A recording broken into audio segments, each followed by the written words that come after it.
before about 5 years ago, our skies were typically blue, and now you see it's covered with lines and haze. We began to eventually test to see if in fact there was credence to what we were seeing. And from the first test in precipitation in spring of '06 that tested 7 parts per billion, we've since had tests that have escalated as high as 3,450 parts per billion. That's a 50,000% increase in aluminum.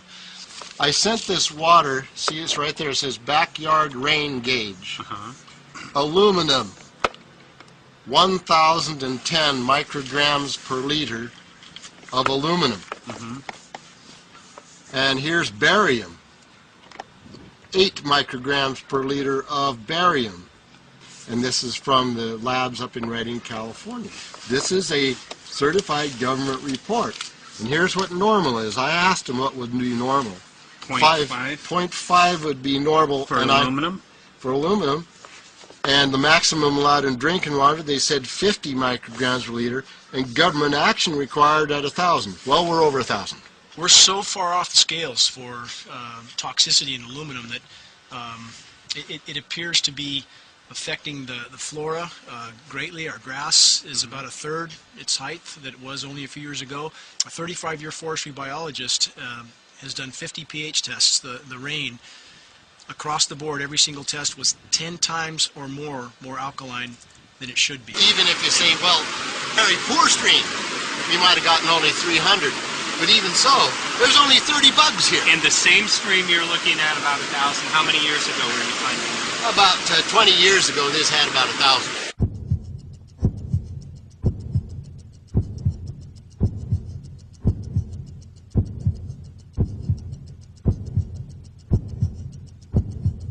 If I could just clarify, so 10 megatons of aluminum dumped into the atmosphere would have no human health impact. So let me be more careful here. We're to separate out the toxicological, so the aluminum we've only begun to research and publish nothing. This is a very delicate moment for the powers that be, because they're taking a covered up operation like the tropospheric aerosol program, or ChemTrails, Project Icarus, whatever, it's had many names over the years, and they're making it overt into a geoengineering scientific shield to deflect sunlight, because global warming is out of hand. I'm a substitute teacher, and so I get to work with a lot of kids. I get to see a lot of kids in this county, and what I noticed in the last 2-3 years I've been working with the kids is that our kids, majority of them have upper respiratory problems. I'd say 2/3 to 3/4 of the kids are hacking and coughing most of the school year. I've spoken with teachers who've told me, I've brought this attention to them, you know, have you seen these skies, you know, all your life? Some of them have lived up here all their lives, and they say that, yeah, their skies look different from when they grew up, because it's a lot of times covered in this white milky haze. But they also have told me that they notice the kids, that the attention deficit, the attention span of the kids, it's their lives as teachers have become so much more difficult.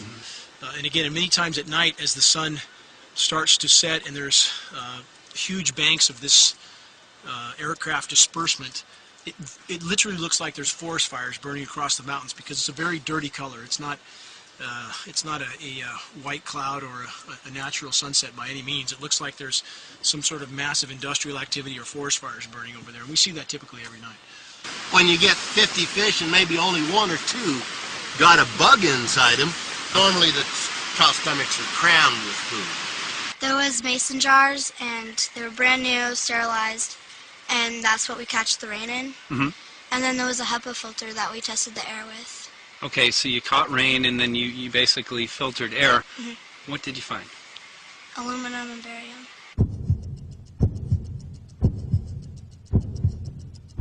We haven't done anything serious on aluminum, and so there could be something terrible that we'll find tomorrow we haven't looked at.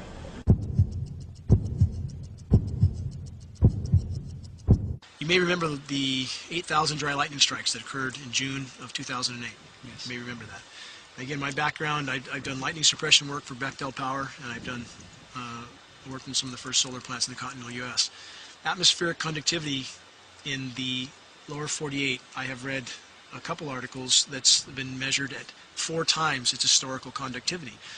More atmospheric conductivity would logically mean more lightning. The strikes that we had that day, I spoke to dozens of 30, 40-year veteran firefighters, and they've never seen anything like it.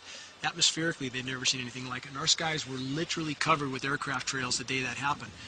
But if you have a more conductive atmosphere, you're going to get more lightning. Whether people believe in chemtrails or not, the geoengineering should be scary enough. And when people learn about geoengineering, chemtrails will then become apparent because they're the same. This is from a snow surface at Mount Shasta. 61,100 micrograms per liter of aluminum.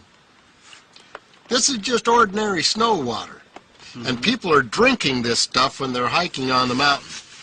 And remember, government action is required at 1,000.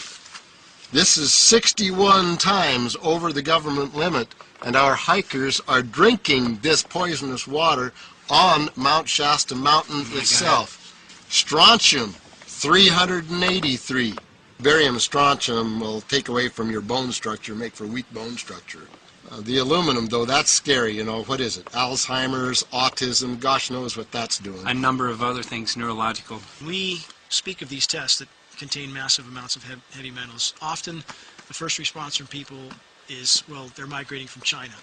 But California Air Quality Resources Board did a study on the aerosols from China, and metals were not amongst those aerosols. Again, the geoengineering patents specifically describe a polymer fiber to keep those metallic particles aloft a little bit longer. So again, if you have one of the most stringent air quality boards on the planet stating that these aerosols are not migrating from there, they weren't there 5 years ago, they're there in lethal quantities now, where are they coming from? Is that where they're coming from? You know, these aircraft you see laying these trails down. Again, all I can say for sure is that the metals we're seeing match the patents exactly, and the patents match what we see above us exactly in the scope of creating artificial clouds. So we can only conclude this is the source of these metals.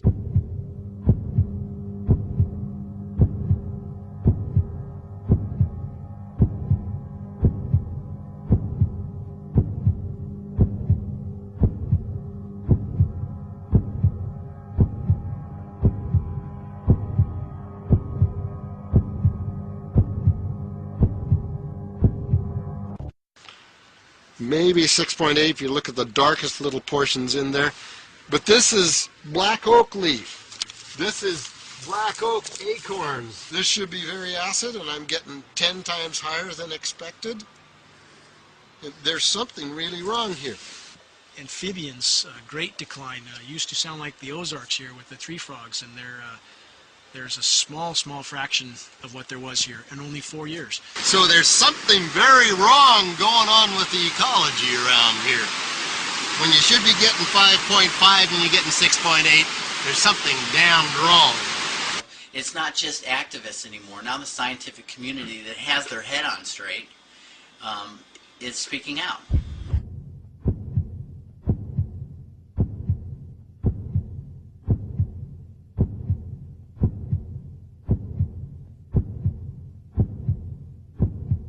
I would be willing to more or less kill 18 Mississippians to save 1,800 New Orleanians.